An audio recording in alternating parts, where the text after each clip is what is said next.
If anyone had told me that the fruit basket my own daughter set me for Thanksgiving would end up in a hospital room, I would have said they'd been watching too many crime shows. But there it was, sitting on my kitchen counter that Wednesday morning, wrapped in cellophane and tied with a ribbon the color of autumn leaves. A card tucked under the bow, written in my daughter's handwriting. For you, Mom. You deserve to be celebrated.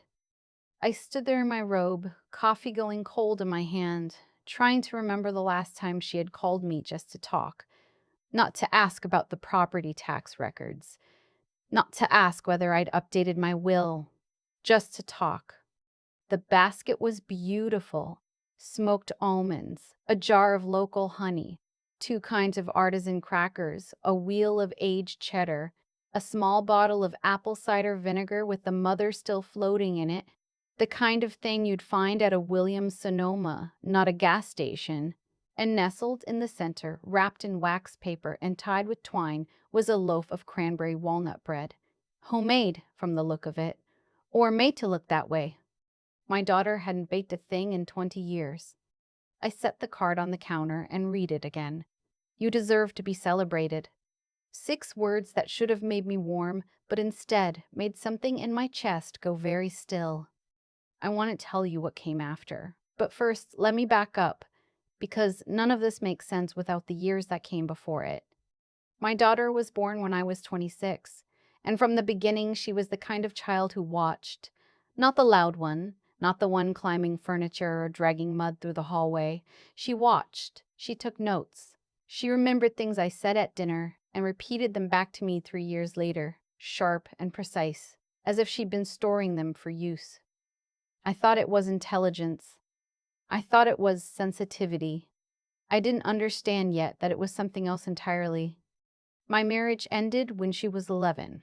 Her father, a man I had loved honestly and for a long time, had made choices I couldn't live inside anymore. The drinking wasn't dramatic, wasn't the falling down kind you see in movies. It was quiet and persistent, the way water ruins wood, slow, then all at once. When I finally asked him to leave, he went without a fight, which in its own way hurt more than if he had argued. She never forgave me for that. Not in the way children announce things. She didn't scream or slam doors. She just went quiet in a way that had texture to it, a deliberate kind of quiet that made sure I noticed the silence. She spent weekends with her father and came back smelling like his apartment, takeout containers and something stale and sad, and she never once said she missed him in front of me. She saved that for when she thought I wasn't listening. I raised her anyway, the way you do. Lunches packed, permission slips signed, science projects that ran until midnight. I went to every recital even after she stopped acknowledging me from the stage. I kept the lights on. I kept the lights on. I kept the refrigerator stocked. I drove her to SAT prep on Saturday mornings and sat in the parking lot for 2 hours reading library books because I didn't want to seem like I was hovering. She went to college in state, which surprised me. I thought she'd want the distance. But she stayed close, graduated in marketing, met a man in her second year of working at an advertising firm, and married him in a ceremony where my corsage was the wrong color and nobody said anything about it. Her husband was pleasant, the way a waiting room is pleasant, inoffensive, comfortable, designed so you wouldn't remember the details later. He smiled at all the right moments and said all the right things at family dinners. But I always had the feeling that behind his eyes he was calculating something. Maybe I was uncharitable. Maybe I was just learning to read the room. They bought a house in the suburb where I'd grown up. Nice neighborhood. Good school district. Not that they had children. They had a guest room they called the guest room, but furnished so sparsely that no guest could have felt welcome in it. I visited twice a year and each time left feeling like I'd been processed rather than received. My son, meanwhile, was everything the other direction. He lived 40 minutes away, called on Sundays, showed up with groceries when I mentioned my back was acting up. He'd inherited his father's easy laugh, but none of the damage, somehow. He built fences for a living, literally. Custom fencing and deck work, ran a small crew, honest work, and he had a goodness to him that had nothing to do with performance. He was just good, the way some people are, without trying to make you notice. He was the one I called when I didn't know who else to call. My daughter and her husband began asking questions about my finances around the time I turned 62. Nothing aggressive, nothing I could point to and say that was the moment. It came in the form of suggestions. Had I spoken to a financial advisor? Did I know that my particular type of annuity had penalties if I withdrew early? Had I considered consolidating? They brought a name once, a man they knew from church, who they said had helped several people in my situation restructure their assets for end-of-life planning. The phrase end-of-life planning from my daughter's mouth, directed at me when I was 62 and in fine health, sat in my stomach like a stone. I told them I had an attorney I trusted and left it at that. The questions didn't stop. They evolved. My daughter started calling more often, which I should have recognized as information, but I was so hungry for the relationship I'd always wanted with her that I took the calls at face value. She asked about my house, whether I'd had the roof inspected, whether I knew what comparable properties in my neighborhood were selling for. She mentioned, casually, twice, that she and her husband had been looking at investment properties, and that liquidity was everything in today's market. I didn't own stock. I didn't have investment accounts worth mentioning. What I had was the house, which my mother had left me, which I paid off years ago, and a life insurance policy I'd kept current since my children were small. My son was on it. So was my daughter. 50-50, the way I'd set it up when they were still in elementary school, because I believed in fairness. She knew about the policy. I had told her years ago, the same conversation I'd had with my son, because I believed in transparency. Because I thought knowing your parents had planned ahead was a comfort, not a temptation. I understand now that not everyone hears the same thing when you tell them. By the time last Thanksgiving came around, my daughter had stopped suggesting financial advisors and started suggesting I slow down. I was still driving, still gardening, still doing my own grocery runs and managing my own calendar and meeting my friend group for lunch on the second Tuesday of every month. Slowing down was not something I was considering, but she mentioned it enough that I started to hear an outline behind the words, a shape I couldn't quite name yet. And then the basket arrived. I should tell you that I have a dairy sensitivity. Not an allergy, exactly, but something that's worsened over the years, and for the last several, I've mostly avoided hard cheeses and anything cream-based. My daughter knew this. She'd watched me skip the cheese course at Christmas enough times. She'd been there when my doctor mentioned it 2 years ago at a family appointment I'd foolishly allowed her to attend. The cheddar in that basket was the expensive kind, the real kind. Not the pre-sliced grocery store variety. Hand-wrapped from what looked like a specialty shop. And the bread, I picked it up and unwrapped it, and even before I tasted it, something about the look of it bothered me. The texture was too uniform for homemade. The color was too even.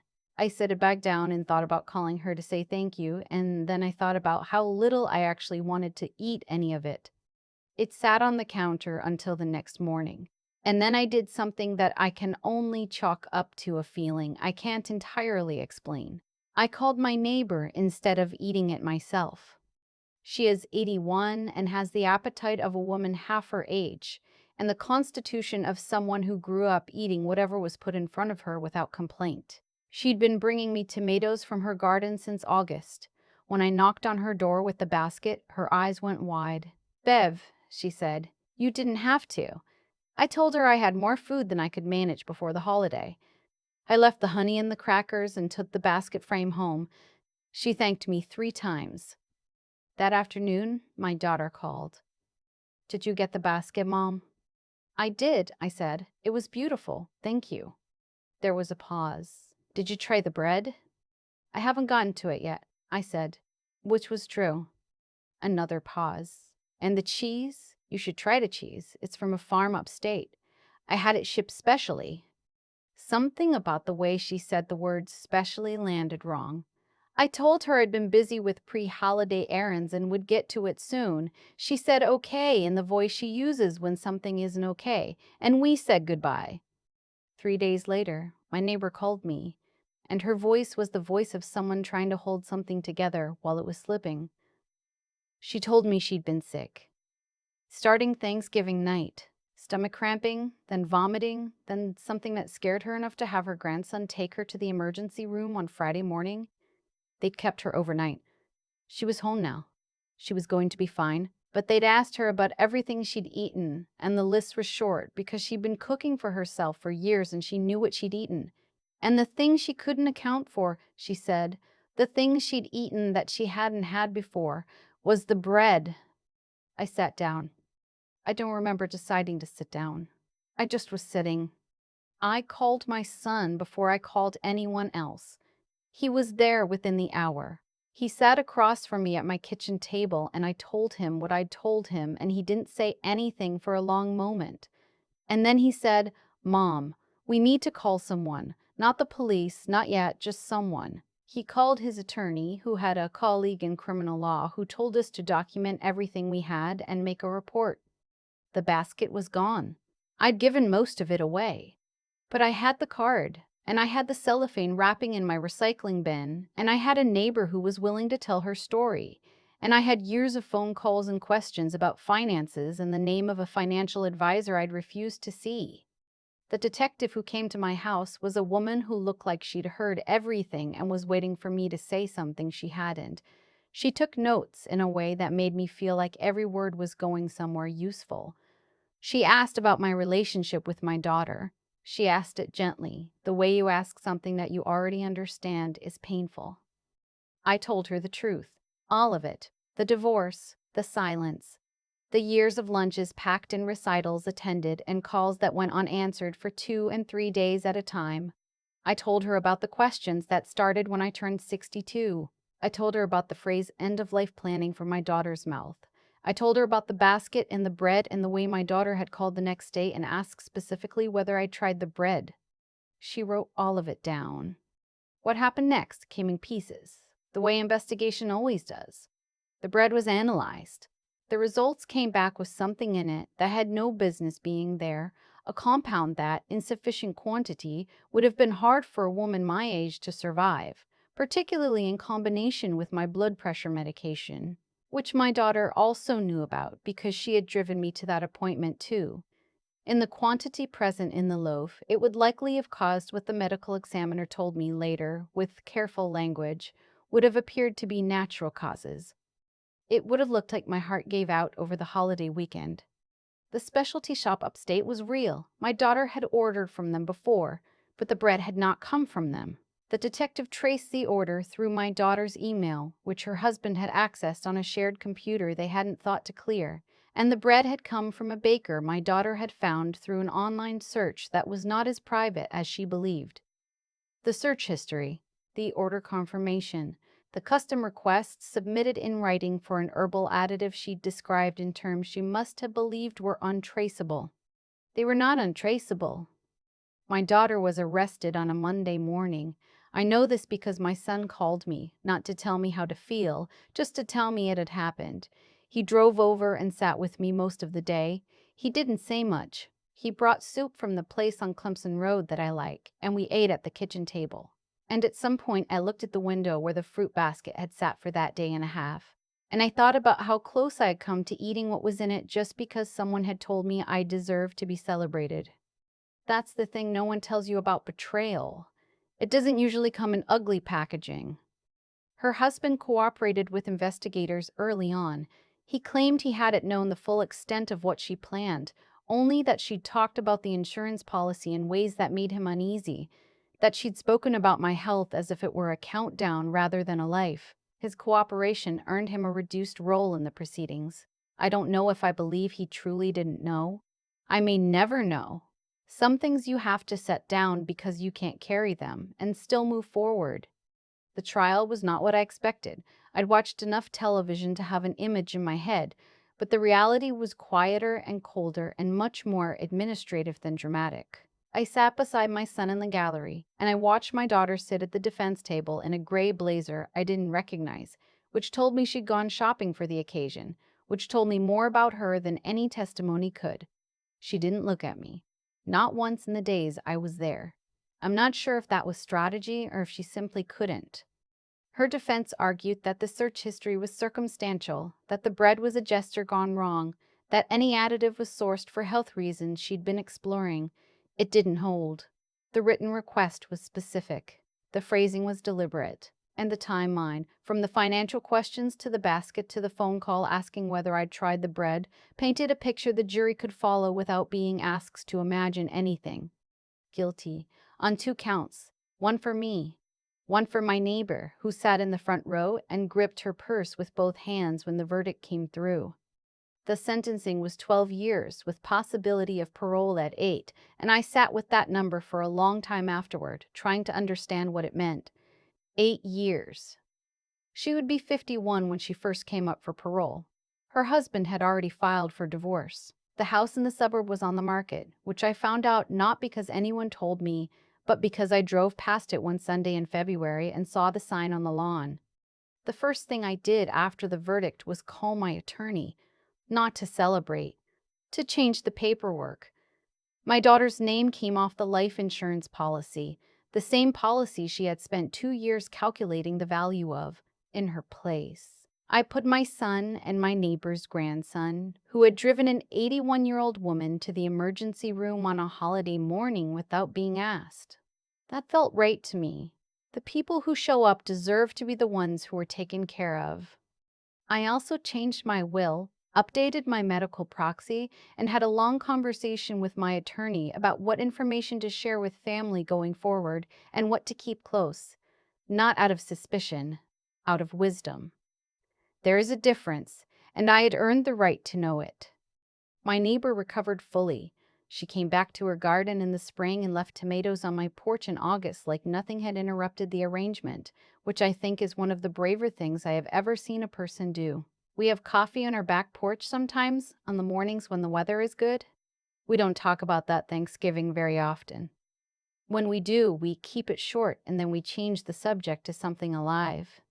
My son calls on Sundays. He called before any of this happened, and he calls after, and I believe he will call next Sunday and the Sunday after that. There's a particular kind of love that doesn't announce itself, and doesn't keep score and doesn't calculate. He has always had it. I understand now how rare that is. I'm 64 years old. I garden. I drive myself to my appointments. I meet my friend group for lunch on the second Tuesday of every month, and I order what I want off the menu, and I don't explain myself to anyone. I have a daughter who will be in a correctional facility in this state for at least the next 8 years, and I carry that the way you carry something that has no right name. Not shame, not grief, exactly. Something that sits between them. I didn't create what she became. I know that, but I raised her in the same house where I raised a son who brings soup without being asked, and I have sat with the difference between them long enough to stop looking for an explanation that will make it make sense. Some doors, once you close them for good, not because you've stopped caring. Because caring and allowing access are not the same thing, and learning the difference is the last lesson some mothers have to teach themselves.